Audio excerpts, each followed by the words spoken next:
ጀነራል አበባው ታደሰ ግንባር ሲከሰቱ ከወዲያ ደግሞ ጦሩ አልዋጋም ብሎ አምጿል። ከአደባባይ ጠፍተው የከረሙት ጀነራል አበባው ታደሰ በድንገት የጦር ሜዳ ተከስቷል። ይህም በቀጥታ ከህወሓት የጦርነትና ወታደራዊ እንቅስቃሴ ጋር የተያዘ እንደሆነ ታምኖበታል። ወዲህ ደግሞ ከትግራይ የህወሓት ጦርን በተመለከተ እጅግ አነጋጋሪ ሪፖርት ማምሻውን ወጥቷል። ሪፖርቱ የህወሓት ጦር አልዋጋም ብሎ ማመጹን የሚገልጽ ነው። ጦሩ ብቻ ሳይሆን የትግራይ ህዝብም ከዚህ በኋላ ለህወሓት ስልጣን የምንገብረው ልጅና ደም የለንም በማለት የህወሓትን የጦር ድቤ ድለቃ እምቢኝ ማለታቸውን ይኸው ዘገባ ጠቅሷል። በእርግጥም በትግራይ አዲስ ጦርነት አፋፍ ላይ ደርሷል። ብልጽግናና ህወሓትን ከጦርነት ገደል ጫፍ የሚመልስ ሃይባይ ጠፍቷል። ከሰሞኑ ይፋዊ ኩዴታ ውጆ እየፈጸመ የሚገኘው ህወሓት በራያና አበርገሌ አቅጣጫዎች ከፍተኛ ወታደራዊ ስምሪትን እያከናወነ ነው። በዚህ መሃል ከአደባባይ ጠፍቶ የከረሙት ጀነራል አበባው ታደሰ ወደ ግንባር ተጉዘው ሰራዊቱን መጎብኘታቸው የትኩሳቱን ጥልቀት ያሳየና ያጋለጠ ሆኗል። ጀነራል ሳሞራ ዩኑስ በበኩላቸው ይፎክራሉ ግን አያሸንፉንም የሚል ንግግር ሲያሰሙ፣ ግንባር የተከሰቱት ጀነራል አበባው ደግሞ ትልቅ ኃይል ገንብተናል የሚል ንግግርን አቅርበዋል። በተጨማሪም የአሜሪካ ኤምባሲ ከፍተኛ ዲፕሎማቶች ከቀናት በፊት ወደ መቀሌ አምርተው ከህወሓት መሪዎች ጋር መነጋገራቸውና ማስጠንቀቃቸው ታውቋል። ትግራይ በጦርነት አፋፍ ላይ ናት። አሜሪካ በ11ኛው ሰዓት ላይ ደርሳ ግጭት እንዳይፈነዳ እየተንቀሳቀሰች ነው። ትራምፕ በሰሜን ኢትዮጵያ ያለውን ውጥረት አጀንዳቸው አድርገውታል። ህወሓት በራያና አበርገሌ ከፍተኛ ወታደራዊ ስምሪት እያደረገም ሲሆን ጀነራል አበባውም ጦር ግንባር ተከስተው ሰራዊቱን ጎብኝተዋል፣ አነቃክተዋል። እነዚህን ጉዳዮች በስፋትና በጥልቀት እንቃኛለን። ዛሬ የወጣው ዜና እጅግ አስደንጋጭና አነጋጋሪ ነው።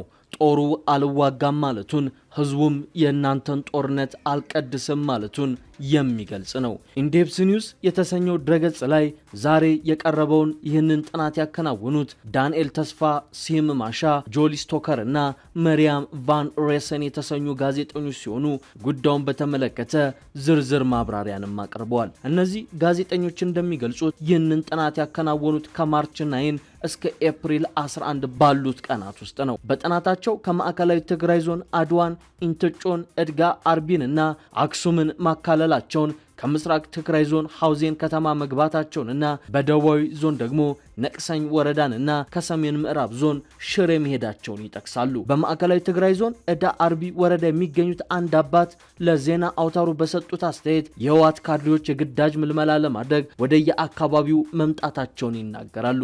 ሲናገሩም ማህበረሰቡን ለመቀስቀስ የህወሓት ካድሬዎች መጥተው ነበር፣ ነገር ግን ልጆቻችንን ለጦርነት አንልክም ብለን ጥያቄያቸውን ውድቅ አድርገናል ብለዋል። እኛ አባት ይጨምሩና ልጆቻቸውን እንዲያዋጡ ለመቀስቀስ የተጠራው ስብሰባ በተቃውሞ ከተበተነ በኋላ የህወሓት ካድሬዎች ፖሊስና ታጣቂ ኃይል አሰማርተው እድሜያቸው ከ15 ዓመት በላይ የሆኑትን መዝግበዋል ይላሉ። እሳቸው ግን ይሰሩኝ እንጂ ከዚህ በኋላ ልጆችን ለጦርነት አልሰጥም አልገብርም በማለት መናገራቸውን ለዜና ድረገጹ ተናግረዋል። የ17ና የ15 ዓመት እድሜ ያላቸው እኛ አባት ልጆቻቸውን ከትምህርት ቤት ማስቀረት ባይችሉም በትምህርት ቤቶች ውስጥ የግዳጅ ምልመላ መኖሩ ስጋት እንዳሳደረባቸውም ያነሳሉ። በአፈሮም ወረዳ ነዋሪ የሆኑት አቶ አረፈ ወልዳይ የተባሉ አባት በበኩላቸው እድሜያቸው ከ15 ዓመት በላይ የሆኑትን ልጆች መዝግበው ሄደዋል፣ እየተመለከትን ያለነው የጦርነት ምልክት ነው ያሉ ሲሆን የወረዳው ማህበረሰብ በግዳጅ እህል፣ ጥሬ ገንዘብና ምግብ እንዲያዋጣ እየተደረገ ነው በማለትም ያነሳሉ። ጨምረውም እያንዳንዱ ነዋሪ 25 ኪሎ እህል፣ 500 ብር ምስርና እንቁላል እንዲያቀርብ ትዕዛዝ ተሰጥቶታል ይላሉ። በትግራይ ጦርነት ወቅት ለሞቱት ልጆቻችን እያዘንን እንዴት ሌላ ዙር ጦርነት ልንቋቋም እንችላለን የሚል ጥያቄም አንስተዋል። አቅም ያላቸው የወረዳው ነዋሪዎች ልጆቻቸውን ወደ አዲስ አበባ መላካቸውን ገልጸውም እርሳቸው ግን ይህንን ለማድረግ የሚያስችል ገንዘብ እንደሌላቸው አስረድተዋል። በአክሱም የሚገኙት የቀድሞ የቲዲኤፍ አባል አቶ መስፈን ሀደራን በበኩላቸው ለዜና ጣቢያው ሲናገሩ የተሰናበቱ ታጣቂዎች በስልታዊ ዘዴ የመመለስ ጥረት እየተደረገ ነው ይላሉ።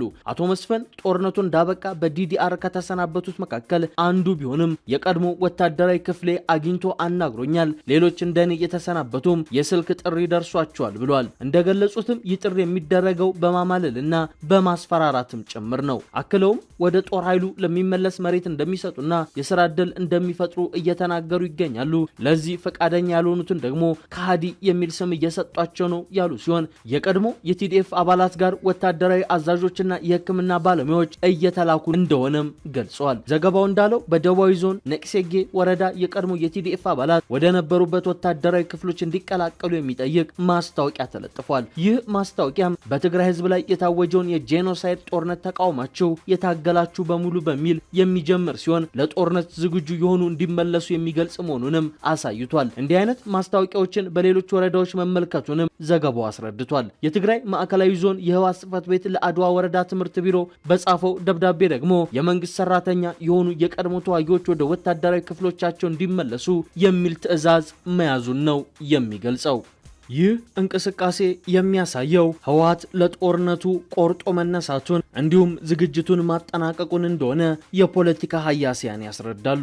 ህወሓት ጦርነት ሊቀሰቅሱ የሚችሉ ሁለት አይነት እርምጃዎችን በቅርብ ጊዜያት ፈጽሟል። የመጀመሪያው ከላይ በዝርዝር የተመለከትነው የጦር ሰራዊት የግዳጅ ምልመላ አንዱና ዋናው ሲሆን ሌላኛው ደግሞ ጊዜያዊ መንግስቱን አፍርሶ የራሱን ፕሬዝዳንት ለመሾም እያደረገ ያለው እጅግ አደገኛ እንቅስቃሴ ነው። ባለፈው ሚያዝያ 11 ይፋ የሆነው የህወሓት መግለጫ በክልሉ ከጦርነቱ በፊት የነበረው ክልላዊ አስተዳደር ምክር ቤት ወደ ስራ እንዲመለስ የድርጅቱ ማዕከላዊ ኮሚቴ መወሰኑን የሚያስረዳ ነው። መከተ ምክር ቤት የሚባለው ይኸው የህወሓት ማዕከላዊ ኮሚቴ አባላትንና ወታደራዊ አመራሮችን ያሰባሰበው ምክር ቤትን ጨምሮ ሁሉንም የትግራይ የፖለቲካ ኃይሎችን ያቀፈ መንግስት በክልሉ እንዲመሰረት ህወሓት መወሰኑን ነው የሚጠቁመው። ይህ የህወሓት ማዕከላዊ ኮሚቴ ውሳኔ በትግራይ ክልል ባለፉት 3 ዓመታት በስራ ላይ የቆየውን የጊዜያዊ አስተዳደር ብቻ ሳይሆን የፕሪቶሪያ ስምምነትን የሚያፈርስ ውሳኔ ነው እየተባለ ነው። በክልሉ ምርጫ ተደርጎ በሰላማዊና ዲሞክራሲያዊ መንገድ መደበኛ መንግስት እስኪመሰረት ተብሎ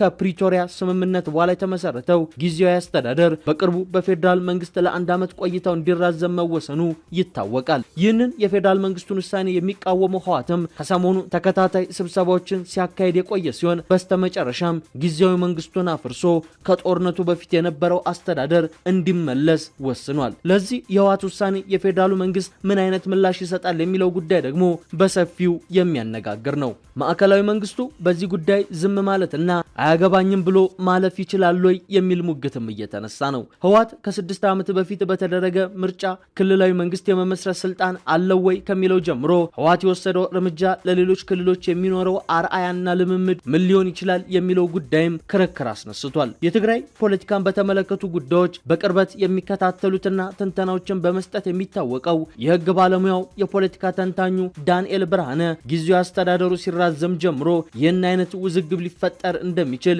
እንደሚታወቅ በዝርዝር ያነሳል። ጊዜያዊ አስተዳደሩን ፌዴራል መንግስቱ ያለ ህወሓት እውቅናና ተሳትፎ የ1 ዓመት ቆይታው እንዲራዘም የወሰነው ከዚያ ውሳኔ የሚገኝ የፖለቲካ ትርፍን አስልቶ ነው። ይህ እንደሚመጣ ሳያውቀው ቀርቶ አይደለም። ህወሓት መግለጫ ሲያወጣ ፌዴራሉ እስካሁን ምንም ምላሽ አልሰጠውም። ለዚያ ይመስለኛል በሁለተኝነት ህወሓት የቀደመው አስተዳደር እንዲመለስ ከመግባባት ላይ መደረሱን ተናገረ እንጂ በተጨባጭ አላደረገውም። በመርህ ደረጃ የወሰነው እንጂ በተግባር እንዴት እንደሚተረጎም ያደረገው ነገር የለም። የፌዴራል መንግስቱም ቢሆን በተጨባጭ እንቅስቃሴ በሌለበት ለምን ብሎ የአጸፋ እርምጃ ሊወስድ ይችላል? በኮሚኒኬሽን ተቋሙ መግለጫ ሊያወጣ ይችላል። ከዚያ ውጭ ግን ወደ እርምጃ ለመግባት ይቸኩላል ብዬ አልገምትም። የጊዜያዊ አስተዳደሩ ወደ ጽህፈት ቤት እንዳይገባ ሲደረግ፣ የጊዜያዊ አስተዳደሩ ተሿሚዎች ከስራ ሲሰናበቱ ወይም አዲስ ምክር ቤት ሲደራጅና ሌላም ተጨባጭ እርምጃ ሲወሰድ ፌዴራሉ ጠብቆ በተግባር አጸፋ ሊሰጥ ይችላል። ከዚያ ውጭ ግን በመግለጫ ተመጣጣኝ አጸፋ ከመስጠት በዘለለ ወደ ሌላ ጉዳይ አይገባም ብዬ እገምታለሁ በማለት አስተያየቱን አጋርቷል።